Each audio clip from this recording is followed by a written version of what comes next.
And to our sponsors, our media partners, our association partners, and a special thank you to Vertex Business Systems who made this keynote session possible.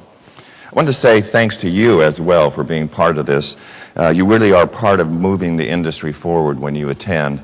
And I think that's one of the great things about our industry is that tradition of helping, not just during natural disasters when we send crews, but when there's a new challenge, when there's a new problem, we share those lessons learned with each other. So thank you for bringing the smarts to this smart metering event.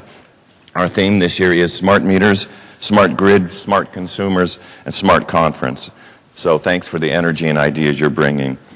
I also want to remind you that when you attend this, you're part of a global phenomenon. The smart grid is taking place all over the planet, and that's a lot of new ideas, a lot of new lessons to be learned from everywhere.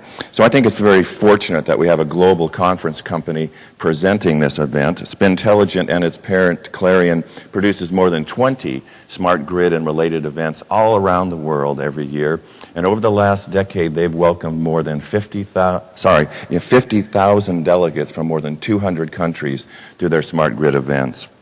So I wanted to express my appreciation to them and for their dedication, for their long-term commitment to our industry. This is a global event too. We have attendees from 19 different countries, well, maybe 20 counting the nation state of Texas. So if you're in line and you see someone badge that they're from abroad, I hope you'll give them a very special welcome. We've got folks from Brazil, from South Africa, India, China, Sweden, and many other countries. So now it's my pleasure to bring up Christine Wright, and she's from the Public Utility Commission of Texas. She's a senior market policy analyst. She managed the team that wrote the rules for advanced metering adopted in 2007. She's been with the PUC since 2005. Before that, she was with Energy Strategies, LLC, where she helped clients with issues like energy procurement and demand-side management. So, from the nation state of Texas, Christine Wright. Thanks, Christine.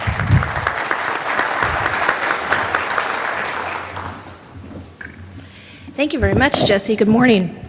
I know you were expecting to listen to Chairman Smitherman this morning, and he wanted me to send his regrets that he can't be here.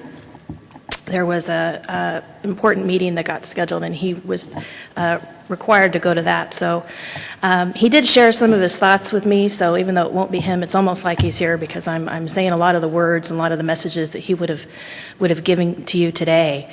And I'm just real briefly going to talk about our perspective on smart grid and some of the priorities that we are working on piece by piece at the Commission, which includes our unique approach to electric vehicles and an aggressive smart metering initiative and rollout, stabilization of our nodal wholesale market design, and lastly, the competitive renewable energy zone project, or what we call CREZ, all of which we believe will further help our market to grow and really increase the customer experience.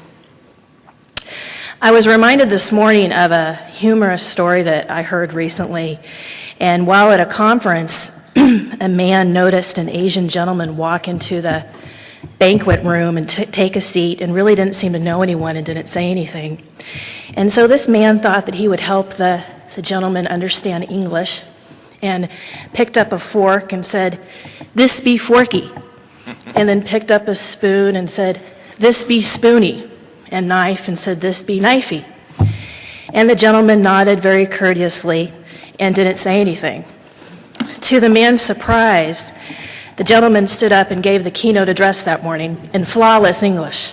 And after the speech, he came over and said, "You likey speechy?"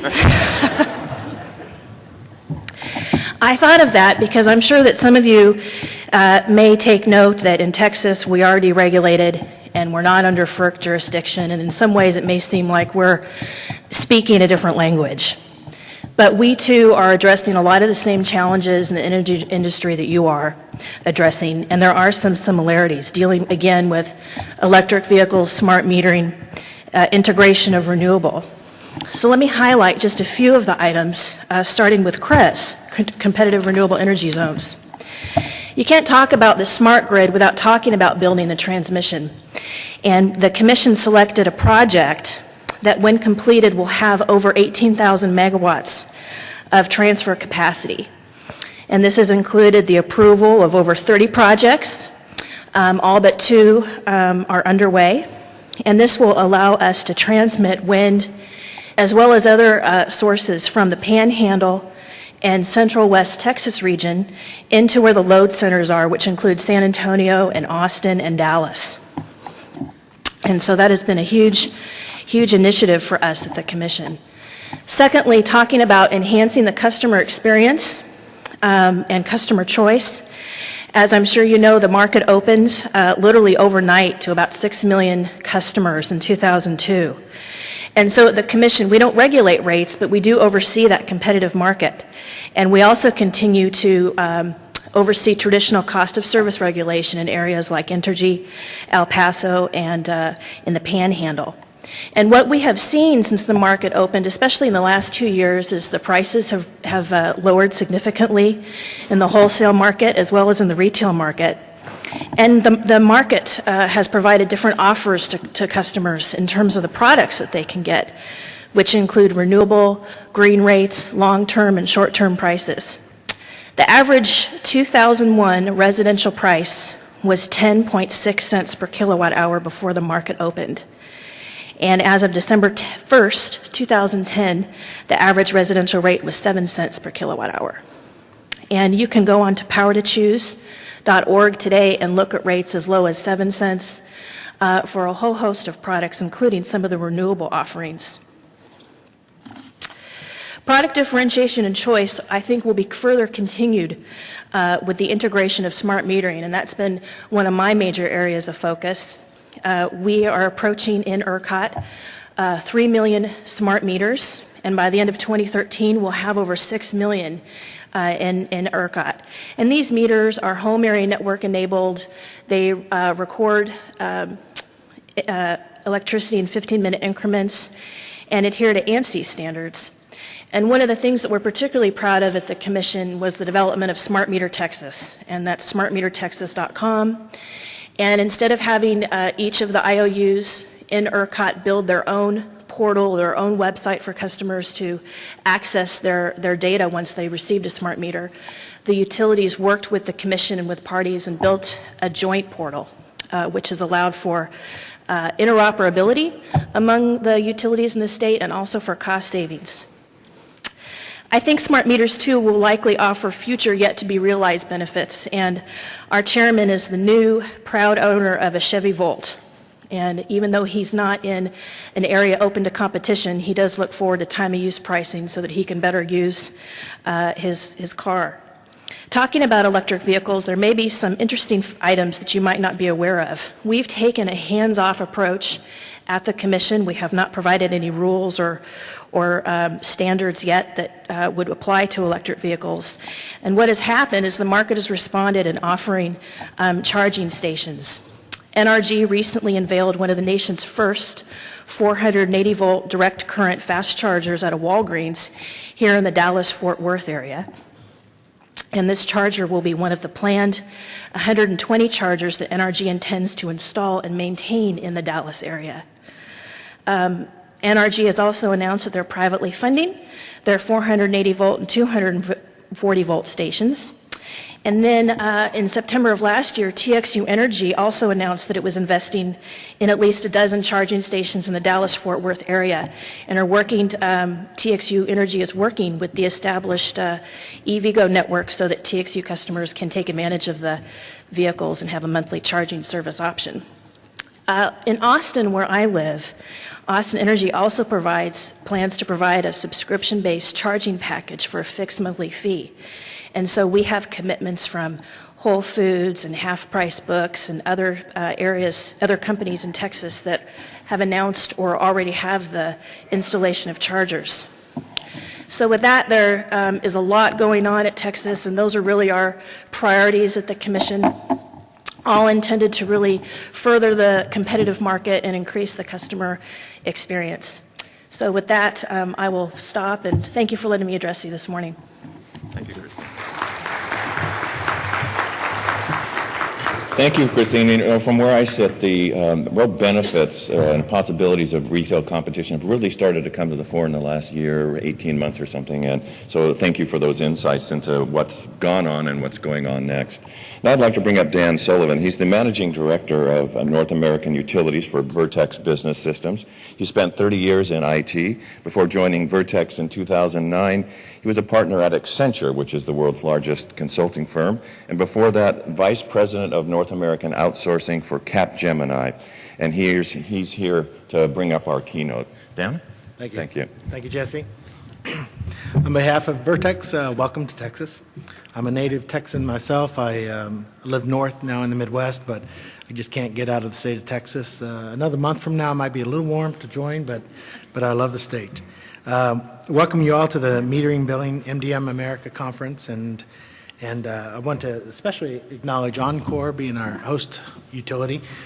You'll be hearing more about the Encore journey and smart meters soon, their ups and downs, and it's a very fascinating story, and we'll get right to that after that, and then we'll follow up with some Q&A. First, a little bit about Vertex. We provide a portfolio of global management services from 17 facilities in North America. We do BPO, IT, the front office, back office, call centers. We like to think of it as the meter to cash process, and we are the soft side of the meter to cash, the people side, and that's our focus. We white label those services, so the utilities, we have about 60 to 70 utilities that we have year-over-year relationships with that we white label the call centers, the IT, so that their consumers think of us as the local utility. The interesting thing about that is that because we do work with 60 to 70 utilities in North America, it gives us some good insights as to what's going on, how we see the mass market being played out in retail competition, as well as meter data management and smart meters. And so what I hope to do is share a few of those insights that we see that have been occurring over the last 12 to 18 months that we think are unique and new to North America, and that we see a lot of our clients trying to address them, stepping up, and Encore being one of those. So the three emerging trends that I'd like to discuss briefly are the new consumer interactions and its impact on your traditional call center, because it's very fascinating to see where we're going to be in another 5 years, and the impact of the smart grid, smart meter on that call center. We're also seeing some new trends in the way that utilities are addressing what we call the CIS ecosystem to support the smart grid, the IT side of that. And then lastly, the emerging role of analytics. Let's start with the consumers themselves. While surveys reveal that customers say they want the smart grid, they're generally unaware of how this is going to impact their life. What is the value they're going to get? Right now, most consumers served by the traditional manner have limited interactions with the utility. They're calling to clarify a bill, to talk about service that they need or they want. As utilities deploy more smart meters, we're seeing that the consumers are asking to make choices that are sometimes welcome, but they're always new and confusing. They are confusing to these folks.